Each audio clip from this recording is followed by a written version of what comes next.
Bonjour, dans cette nouvelle vidéo concernant la statique des solides, on va voir l'équilibre statique ainsi que les différents types de liaisons mécaniques. Donc on va commencer tout d'abord par rappeler c'est quoi la statique des solides. Alors on a dit que c'est une partie de la mécanique qui étudie l'équilibre des systèmes matériels soumis à des forces. Donc l'objectif c'est de faire l'inventaire des forces ainsi que on suppose que le solide est indéformable et qu'il est en équilibre. Donc, on peut appliquer la loi ou bien le principe fondamental de la statique. On commence par définir tout d'abord un solide indéformable. Donc, un solide indéformable, c'est un solide ou bien un système de points matériels tel que la distance entre les points reste constante, donc elle ne change pas. Et maintenant, on passe à l'équilibre statique. On va commencer par l'équilibre statique dans l'espace. Alors, on a dit que le corps, il est en équilibre, c'est-à-dire que on peut appliquer la loi ou bien le principe fondamental de la statique, c'est-à-dire que la somme des forces, elle est égale au vecteur nul, ainsi que la somme des moments égale au vecteur nul. Donc, la somme des forces, c'est la résultante. Donc, la résultante qui a pour coordonnées Rx, Ry, Rz sera bien sûr. Donc, on obtient un système de 6 équations selon X, Y et Z. Si on considère maintenant que l'étude se fait dans un plan OXY, donc le système des équations va être réduit en 3 équations. Donc, on a le moment des forces FI sera égal à OAI vectoriel FI. Donc, puisque on a éliminé l'axe Z, donc FIZ sera égal à 0 et les points AI auront une coordonnée ZI égale à 0. Donc, le moment d'une force FI sera égal à MIX qui est égal à 0, MIY égal à 0 et on obtient MIZ qui est différent à 0. Alors, on a dit que pour que le système soit en équilibre, c'est-à-dire que la somme des forces ainsi que la somme des moments sera égale au vecteur nul.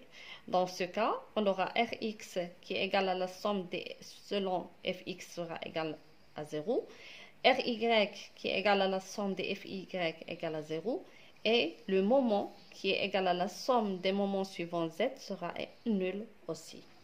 D'accord? Donc, le système est réduit en 3 équations seulement. Pour étudier un mécanisme mécanique, on doit savoir les types de liaisons. Donc, on commence par définir une liaison mécanique. Donc, elle est caractérisée par des degrés de liberté ou bien par des éléments de réduction des forces de liaison. Donc, c'est quoi un degré de liberté? Donc, c'est le nombre de déplacements élémentaires indépendants autorisés par une liaison.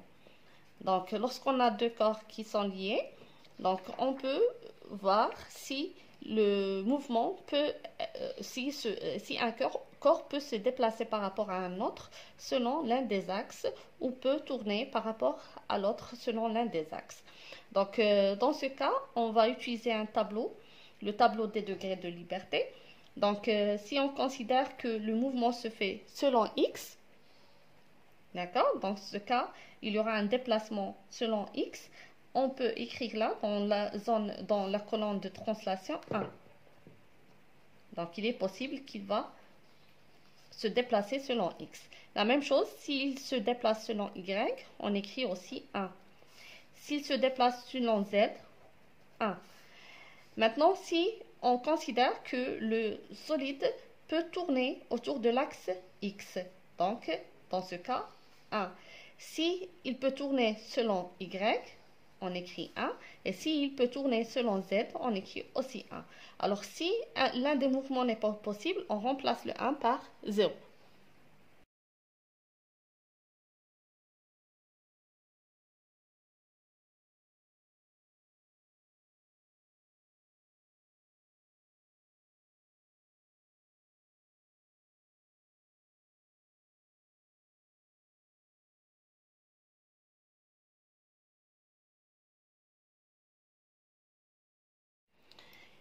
Alors, il existe plusieurs liaisons mécaniques. Donc, il y a 11 liaisons mécaniques. On va commencer par la liaison pivote d'axe, dans ce cas, l'axe c'est Y. D'accord? Donc, d'axe Y. Donc, ce cylindre, il est bloqué des deux côtés. Donc, aucun mouvement de translation n'est possible selon l'axe Y, ou selon l'axe Z, ou selon l'axe X. Donc, dans ce cas, on écrit 0 suivant X, Y et Z dans le degré de liberté.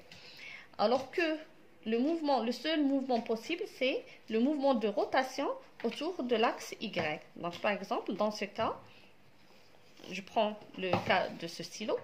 Donc, le seul mouvement possible, c'est de faire une rotation selon l'axe Y.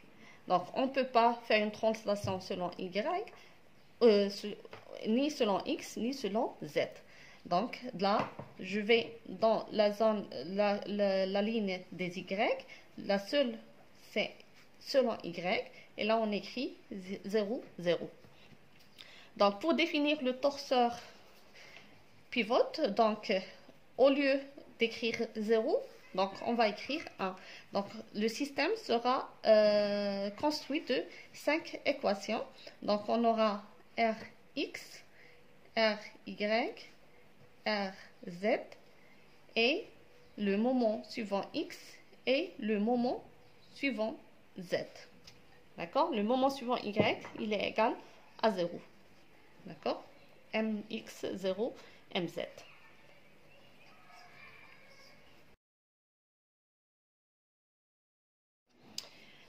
On passe maintenant à la deuxième liaison qui est la pivote glissière. Donc, ce cas aussi, je considère qu'il est selon l'axe Y, d'axe Y. Donc, la différence entre le pivote et pivote glissant, pardon, c'est là, on ne bloque pas le glissement selon l'axe des X. Donc, comme le cas maintenant, donc le stylo peut glisser selon l'axe Y. Donc, on va écrire 1 et là sera 0, 0. Aussi, il peut faire une rotation selon l'axe Y. Donc, là, on aura 1 et là, 0, 0. Donc, pour le torseur, donc on sera, donc ici on a 0, donc ça va être Rx, 0, Ry. Et là, on a Mx qui est égal à différent de 0. Et là, My qui est égal à 0. Et Mz.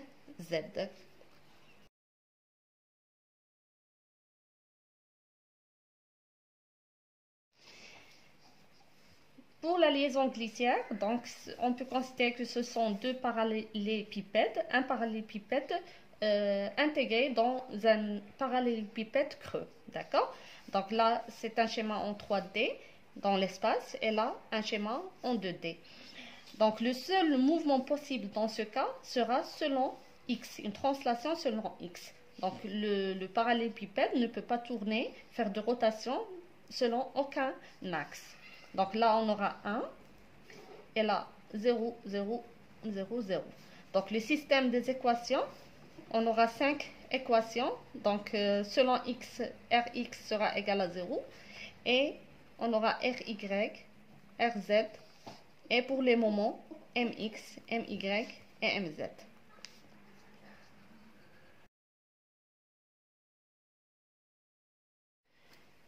Alors pour la liaison rotule, c'est une sphère qui est dans une sphère creuse. Donc le seul mouvement possible, ce sont des mouvements de rotation. Donc si on considère que ça c'est l'axe des Z, donc elle peut tourner sur Z.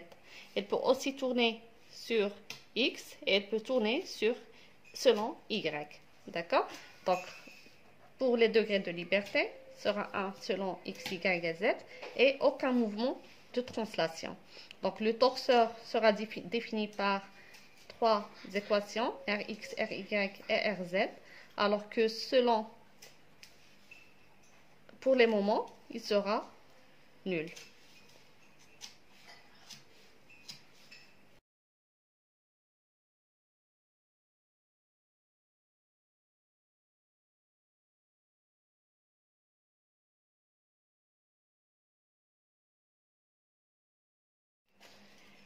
La liaison suivante, c'est la plus plan de normal Y. Donc, on va considérer que l'axe Y il est normal à ce plan. Donc, dans ce cas, je vais prendre deux papiers. Je prends l'exemple de ces deux papiers. Donc là, c'est l'axe Y qui est normal aux deux plans. Donc le mouvement qui est possible, c'est un mouvement de rotation selon Y. Et on peut avoir un mouvement de translation selon X et selon Y. Donc pour les degrés de liberté, donc on va écrire là 1, 0, 1. Et un mouvement de rotation, donc là 1, 0 et 0. Le torseur donc, sera défini par Rx égale à 0, Ry 0, Rz donc c'est 0. Et là, on aura Mx, My égale à 0 et Mz.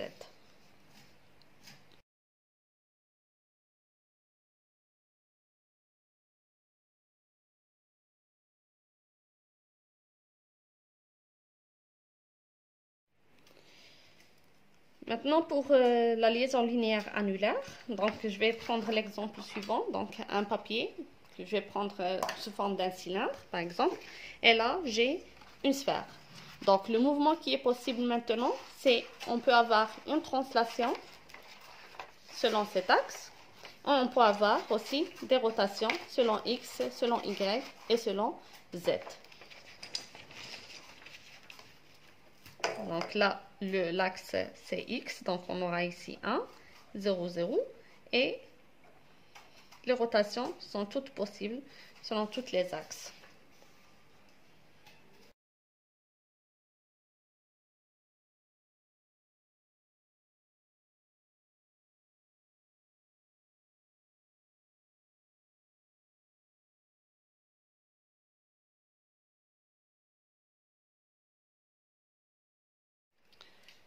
Alors pour la liaison rectiligne, donc la liaison rectiligne est selon l'axe X. Donc les mouvements qui sont possibles, on peut avoir une translation selon X, une translation selon Y, mais on ne peut pas avoir une translation selon Z, car s'il y a une translation selon Z, il sera attaché du plan. Donc on aura dans le tableau des degrés de liberté 1, 1, 0. Alors qu'on peut avoir une rotation selon l'axe des Z ainsi que selon l'axe des X. D'accord? Donc on aura 1, 0, 1.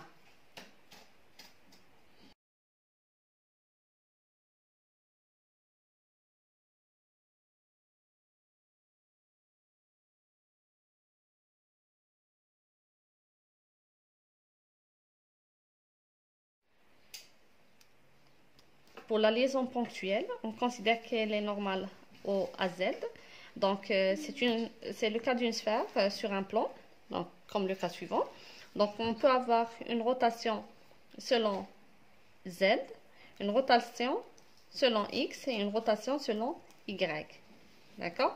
Dans tout le plan.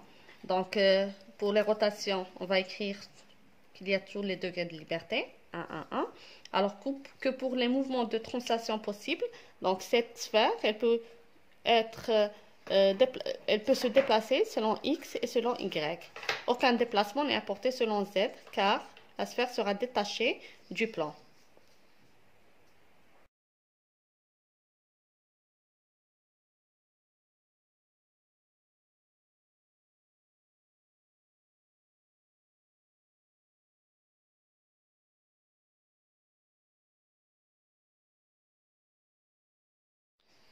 On passe maintenant à la liaison d'encastrement. Donc l'encastrement, ce sont deux solides qui sont liés, donc l'un à l'autre. Donc aucun mouvement n'est possible dans ce cas. Donc aucun degré de liberté. Donc on aura un système de 6 équations, Rx, Y, Rz, Mx, My et Mz.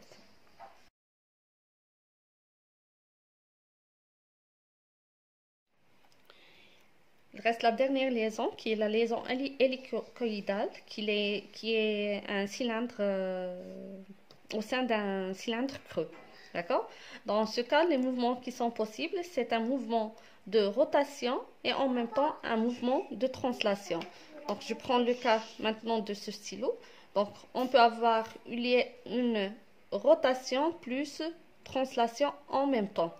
D'accord? C'est le contraire de la liaison pivote-glissant où on a vu que on peut avoir soit une translation, soit une rotation. D'accord? Donc, dans ce cas, on aura un seul degré de liberté. Ils seront comptés comme un seul degré de liberté, pas deux.